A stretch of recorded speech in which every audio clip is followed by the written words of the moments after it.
آج ہم ووٹ جیسے شجرے سایہ دار بنے بیٹھے ہیں، وہ بزرگوں کی محنت کا نتیجہ اور اس کا بہترین حصہ ہے۔ حضرات محترم، آج جب ماضی میں نگاہ ڈالتا ہوں تو تعلیم دیوبند کی مختصر مگر بنیادی نشست، بمبئی کے تاریخ ساز کنونشن اور حیدرآباد کے غیر معمولی اجلاس کی تصویر نگاہوں میں آ جاتی ہے۔ بڑی بڑی باوقار اور باوطن شخصیتیں ایسا لگتا ہے کہ سامنے کھڑی۔ حکیم الاسلام حضرت مولانا قاری محمد سعید، حضرت مولانا مفتی عتیق الرحمان عثمانی، حضرت سید مولانا منت اللہ رحمانی، حضرت مولانا سعید احمد اکبر آبادی، محترم ڈاکٹر یوسف نجم الدین، حضرت مولانا برہان الحق قادری رضوی جبل پوری، حضرت مولانا ابو الحسن علی ندوی، حضرت مولانا محمد منظور زمانی، حضرت مولانا حبیب الرحمان حاضری، جناب مولانا ڈاکٹر عبدالحفیظ سلفی، بابا امام میمن جناب محمد یوسف پٹیل، محترم قاضی الطاف قدسی، حضرت مولانا قاضی مجاہد الاسلام قاسمی رحمہ اللہ، اور مختلف سطح پر خدمت انجام دینے والی بہت سی شخصیتوں کے چہرے سامنے ایک سے کیسے کیسے لوگ اٹھے۔ امت اسلامیہ کے ردائے کریمی ہی نہیں، وطن عزیز کے مسئلے علم و سیاست پر کیسی کیسی شخصیتیں تھیں جو اٹھ گئیں۔ دیکھ کے منظر بدل چکا ہے، خدا کا شکر ہے۔ اس وقت کے چند نمایاں چہرے آج بھی مجلس میں موجود ہیں۔ ہمارے محترم عالی جناب ابراہیم سلیمان سیٹھ، عالی جناب غلام محمود بنات والا، حضرت مولانا محمد سالم قاسمی اور ہمارے جناب عبدالستار یوسف شیخ مسجد العلم ماضی کی جدوجہد کی زندہ تاریخ ہیں اور تاریخ ساز، اور کنونشن کے دفتر کے یہ چاروں کش، ممبئی کے ممبر و محراب کا یہ گمنام باعث کل بھی گرد کارواں کی طرح شریک کارواں تھا اور آج بھی خادمانہ آپ کے سامنے حاضر ہے۔ گرامی مرتبہ یہ پرانے نقوش آپ کے لیے نئے نہیں ہیں۔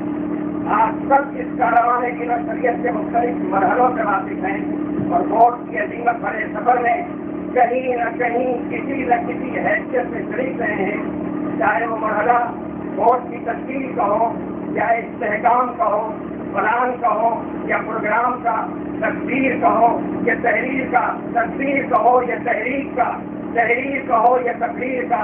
آپ کے جذبہ ایمان نے آپ کو سرکار میں سفر رکھا ہے اور احساس جوابدہی نے آپ کو برابر ذمہ دار بنائے رکھا۔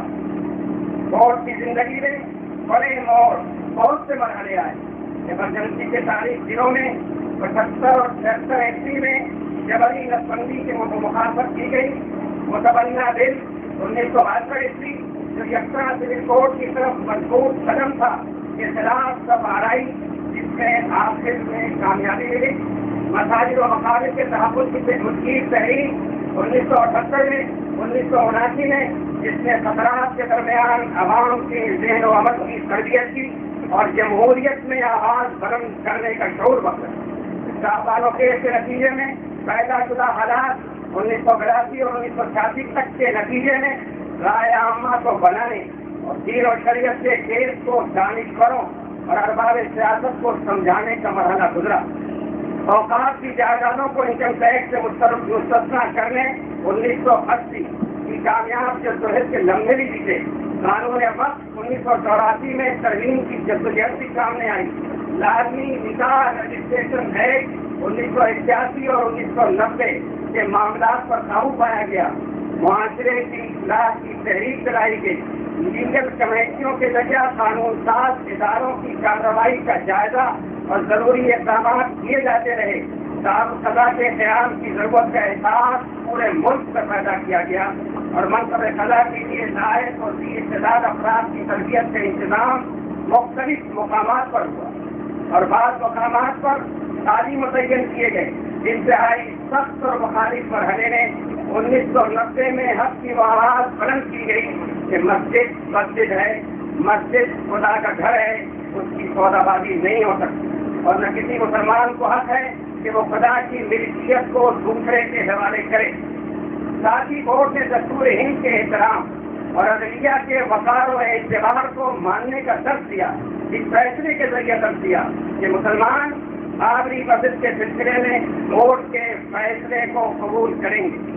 پھر دہلی اور فکری تاریخ کے لیے کورٹ نے کئی زبانوں میں لٹریچر شائع کیا. علمی اور فکری اور قانونی سطح پر کورٹ کا یادگار کارنامہ مسلم رسول اللہ سے متعلق اسلامی قانون کی ترتیب و تہذیب اور بڑے پیمانے پر اس کی احساس ہے. یہ سارے اور ان جیسے اقدامات اور خدمات کے ذریعہ کورٹ کی تاریخ بنی ہے.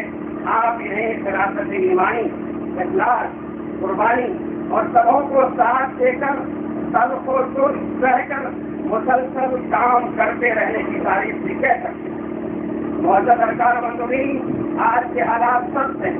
امت مسلمہ پر جو حملے ہو رہے ہیں، جو سازشیں رکھی جا رہی ہیں، جو عزائم ہیں، سچ بام ہیں. شاعر اللہ سب پر ہیں. جان و مال، عزت و آبرو کے لالے پڑے ہیں. دھمکیوں سے سہمانے کی پوری کوشش کی جا رہی ہے. اور وطن عزیز کا یہ منظر کتنا دل خراش ہے. اس دھرتی پر قانون بیچارہ ہوتا جا رہا ہے. انصاف سے انصار ہے. سچائی کو مٹایا جا رہا ہے. حقیقتوں کو پروپیگنڈے میں دبایا جا رہا ہے. اور بے بصیرتی کی انتہا یہ ہے کہ وہ ملت جس کا ہر فرد ہمارے وطن کا چھٹا انسان ہے، اسے ڈرا دھمکا کر اس کے حقوق غصب کرنے کی سزا بنائی جا رہی ہے. بے شک مرحلہ سخت و دشوار سامنے ہے اور امتحان بہت بڑا ہے. کس گئے کوئے یار میں کاٹے، کس گئے کوئے یار میں کاٹے، کس کو ادھرے برہ نہ پائی ہے.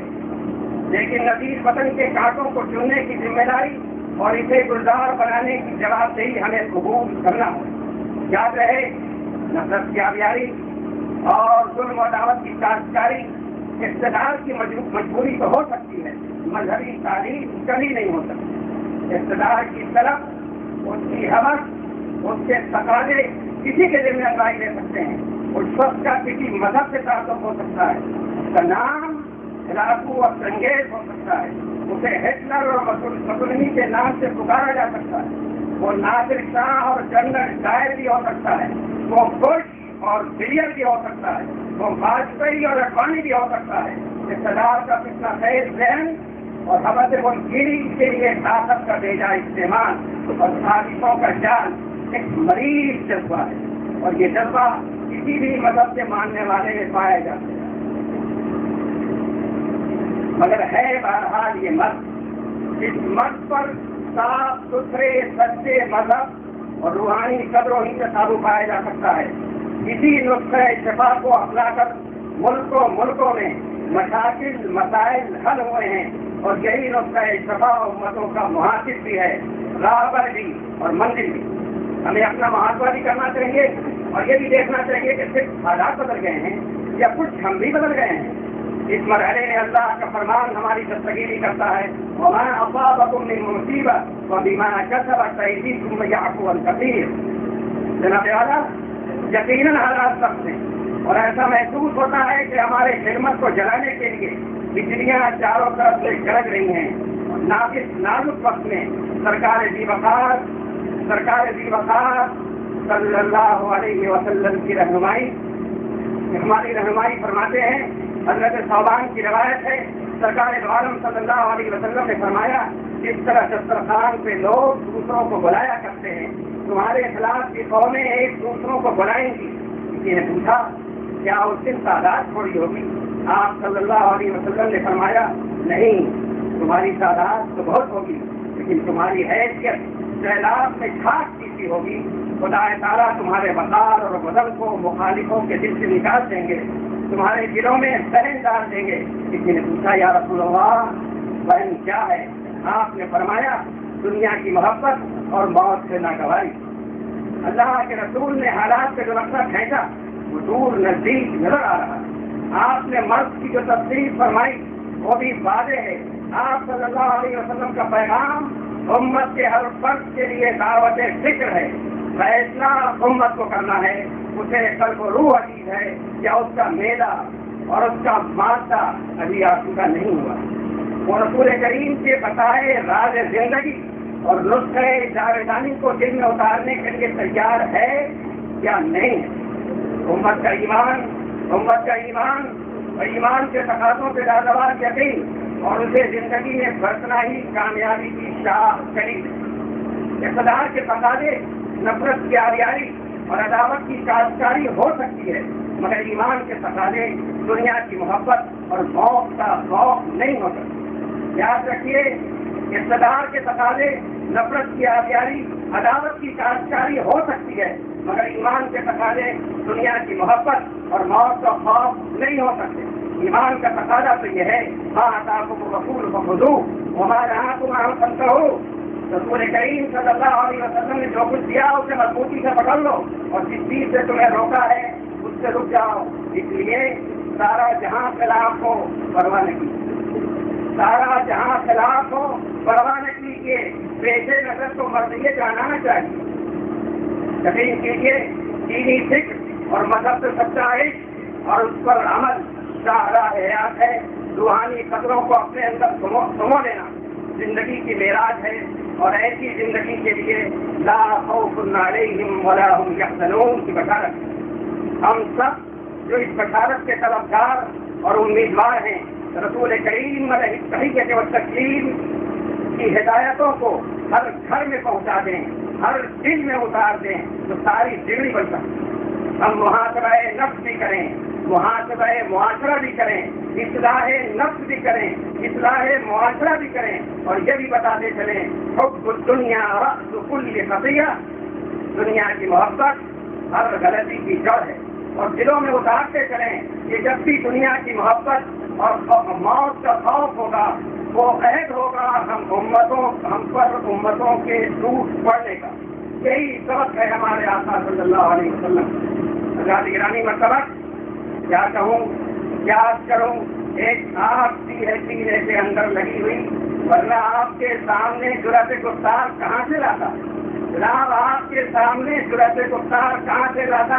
مسلم پر اللہ موت کی تاریخ، ایمان و یقین کے مضمانوں کی تاریخ، بصارت و بصیرت، جرأت و عزیمت کی تاریخ، صبر و برداشت، احتیاط و پرہیز کے ساتھ زور ضرور اور جلد و جنو کی تاریخ ہے، پر وقت فیصلے اور فیصلوں پر مسلسل عمل کی تاریخ ہے۔ وہ احتیاط جو بزدلی کو تحقق کا تحفہ دے، وہ پرہیز جو حالات سے گریز دکھائے، وہ سب جو ظلم مسلسل کی حسین تعبیر تلاش کرے، وہ برداشت جو بے عملی تک پہنچا دے، زندہ افراد اور زندہ اگاروں کے لیے نہ قابل قبول ہے نہ گوار۔ وقت بہت گزر چکا، بہے پانی اور گزرے وقت کو لوٹایا نہیں جا سکتا۔ وقت جو وقت بچا ہے وہ بہت تھوڑا ہے، بے حد نازک ہے۔ تقدیر کیا ہے کوئی نہیں جانتا، لیکن تقدیر کی گھڑی یہی ہے۔ بڑے ادب کے ساتھ عرض کروں، امت امید بھری نگاہوں سے آپ کو دیکھ رہی ہے۔ اللہم ارنا الحق حقا وارزقنا اتباعہ وارنا الباطل باطلا وارزقنا اجتنابہ، وصلی اللہ تعالی علی خیر خلقہ سیدنا ومولانا وشفیعنا محمد وعلى آلہ وصحبہ اجمعین، والسلام علیکم ورحمۃ اللہ۔